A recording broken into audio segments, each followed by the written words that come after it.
leads the decoders. ക്രിസ്തു യേശുവായുടെ നാമത്തിൽ light the decoders എന്ന ചാനലിലേക്ക് ഏവർക്കും സ്വാഗതം.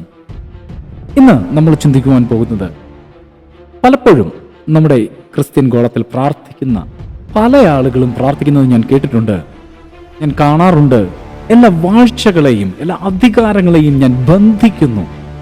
ശരി, ഇത് ആരെയാണ് ഈ ബന്ധിക്കുന്നത്? അവർ മാലാഖമാരാണ്, അഥവാ ദൂതന്മാരാണ്. അത് നിങ്ങളത് മനസ്സിലാക്കുക. അവരൊരു ദൂതന്മാരുടെ ശ്രേണിയാണ്. അതെ, അത് ഭൂതങ്ങളല്ല. കാരണം സങ്കീർത്തന പുസ്തകം 8-ാം അധ്യായം 5-ാമത്തെ വാക്യത്തിൽ ഇങ്ങനെ വായിക്കുന്നു, നീ അവനെ ദൈവത്തെക്കാൾ അല്പം മാത്രം താഴ്ത്തി തേജസ്സും ബഹുമാനവും അവനെ അണിയിച്ചിരിക്കുന്നു. മനുഷ്യനെ കുറിച്ച് പറയുന്നത്, അവൻ ദൈവത്തെക്കാൾ അല്പം മാത്രം താഴ്ത്തി തേജസ്സും ബഹുമാനവും മനുഷ്യനെ അണിയിച്ചിരിക്കുന്നു എന്നാണ്. പിന്നീട് പറയുന്നൊരു ഭാഗമുണ്ട്, നിങ്ങൾ ദൂതന്മാരെ വിധിക്കേണ്ടവർ അല്ലയോ.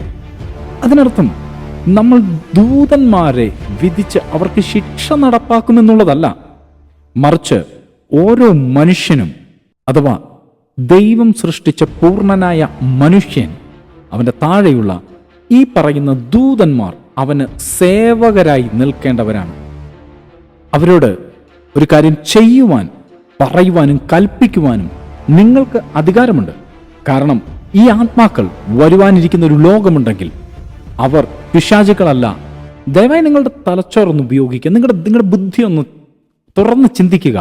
വരുവാനുള്ള ഒരു ലോകത്തിൽ ഇവർ പിശാചുക്കളല്ല, മറിച്ച് നിങ്ങളെ അനുസരിക്കേണ്ട, നിങ്ങൾക്ക് സഹായകരായി നിൽക്കേണ്ടവർ തന്നെയാണ്.